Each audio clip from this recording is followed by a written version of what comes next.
from Fargo and serving you on TV, online, and on the go. This is Valley News Live at 6.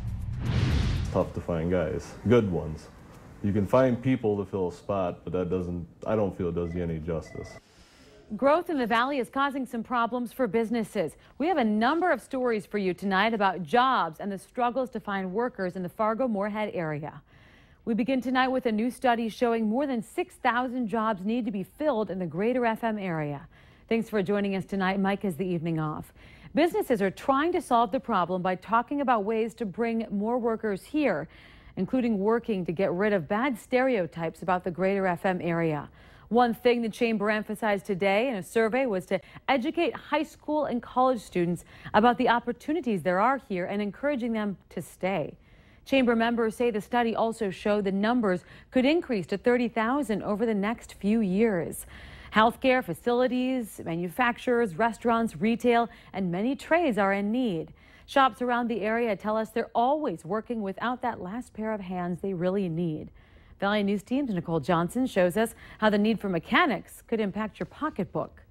You want to put out a product that has your name on it and does a good job, you got to have good people doing it. The average mechanic in the United States is over the age of 40. That's an alarming number. The average mechanic's done at, in the 50s somewhere, so. Matt Lockowitzer, owner of Matt's Automotive, can't imagine losing his older guys. He says less people are getting into automotive repair, leaving many shops across the valley with a lack of skilled workers. There are times we're short-staffed and we could use more people, but I'm pretty picky about the guys I hire, and I've had really good luck hiring guys that knew other guys that work for me. Matt says tools cost thousands and it takes years to make a decent wage. And with so many open jobs in the area, you can make more money elsewhere. In fact, it's so bad for some shops, they have been advertising mechanic jobs willing to hire without any experience. I think some places might have to because of the lack of the skilled trade people out there. We will not do that ever. If the trend continues, Matt says consumers will eat the cost. Well, at some point it's going to cost them more to get their car fixed because we have to pay our guys more to keep them if they're good. A problem he says is affecting all trades. Plumbing, welding, and carpentry, to name a few.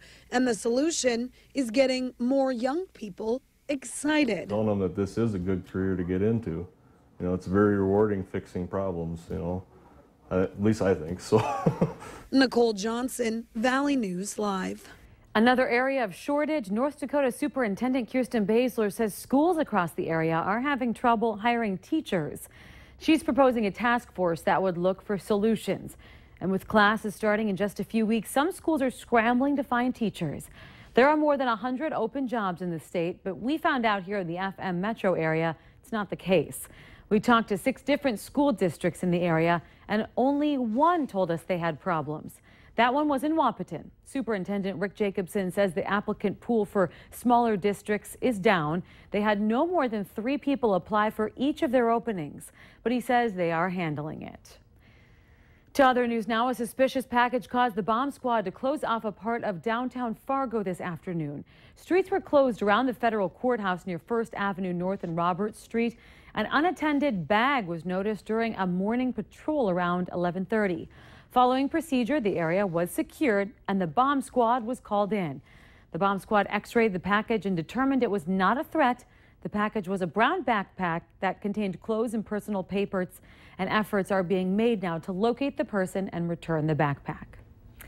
Another bright and sunny day out there today. Hardly a cloud on the sky, and it's a little bit cooler, but still gorgeous. Let's see if this is the calm before the storms might come in the next 24 hours. Lisa?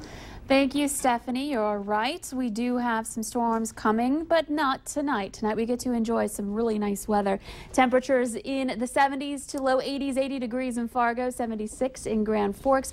It looks and feels great out there. You may need your jacket, though, if you're up around Lake of the Woods. Only 70 degrees in Roseau right now. As we move through the evening hours tonight, we're going to watch those temperatures dip down into the 50s to start off our day tomorrow. We should be clear and not quite as cold as we started our morning.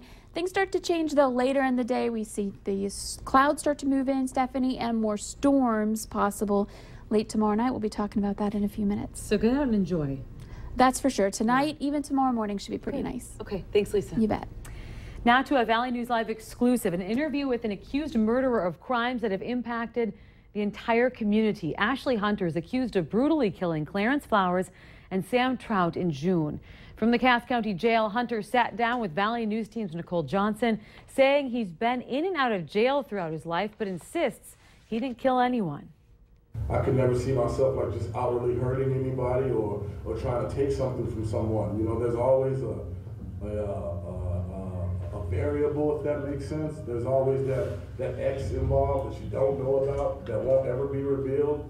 And I don't know how to go about revealing that. I don't know how to go about showing you that or telling you that, you know? It's just something that's just there, you know? You would have to know me. Hunter is facing 2 counts of murder and 1 of arson. Currently, he's pleading not guilty. He'll be back in court next month. You can watch the entire 20-minute interview with Hunter. Just go to our website, valleynewslive.com, and then click on this story. Family members are asking for your help in locating 26-year-old Amber Lee Paulson. Here is a picture of her. Amber is described by her family as a vulnerable adult and has not been seen or heard from since July 23rd. Family describes Amber as about 5'4" to 5'5" and about 140 pounds. She has long blonde hair and hazel eyes. The information was posted by her family on the North Dakota Lost and Missing Facebook page. Amber Paulson has been reported missing to Fargo police, and if you know anything about this, please call police. Night to Unite just kicked off at Elmwood Park in West Fargo. Police are hosting this event all across the area and hopes to build stronger relationships with the public. Valley News Team's Christine Stanwood joins us live now with much more. Christine, what can you tell us? That's right, Stephanie, and you only have about 2 more hours to enjoy the beautiful weather here at Elmwood Park. It's filling up quickly. There's cotton candy, root beer floats, but the main topic tonight is about police perception within the media. You know, police are coming out and wanting to build and just bring together community members and also police officers to make sure that their trust is strong. You'll hear more about that tonight, along with some more interviews. Back to you, Stephanie.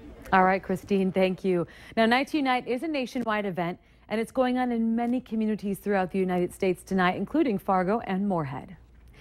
2 new emergency rules were implemented today from the North Dakota Game and Fish Department to help prevent the spread of zebra mussels outside the Red River.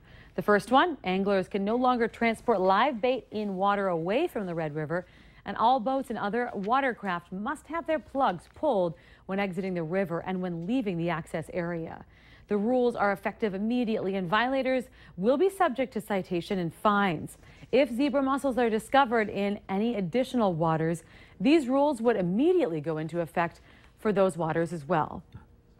A West Fargo expecting mother narrowly escaped a scam on Craigslist after someone claiming to be a reverend who was in another country tried renting a home to her. He asked Stephanie Sherritt for a $500 deposit before sending her the keys, putting up an immediate red flag for her after she was told by him that she couldn't see the house first. She decided to drive by and noticed a for sale sign, and the realtor for the home didn't know the man trying to rent it out. It's a problem that realtors here say they see on a weekly basis, and they work to clean up online, but ask that you take a closer look. There was some pictures on Craigslist of the inside, and then a few days ago I got a realtor app on my phone, and it's the same house, but it's different pictures.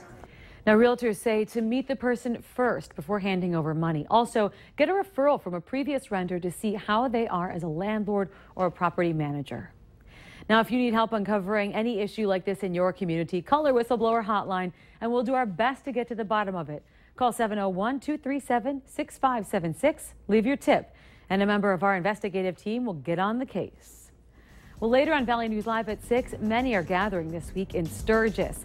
And also, that's expanding to neighboring towns. And the last couple of days have been very nice. Temperatures in the upper 70s to low 80s. I'll let you know if we have any big heat coming up in the forecast right after this.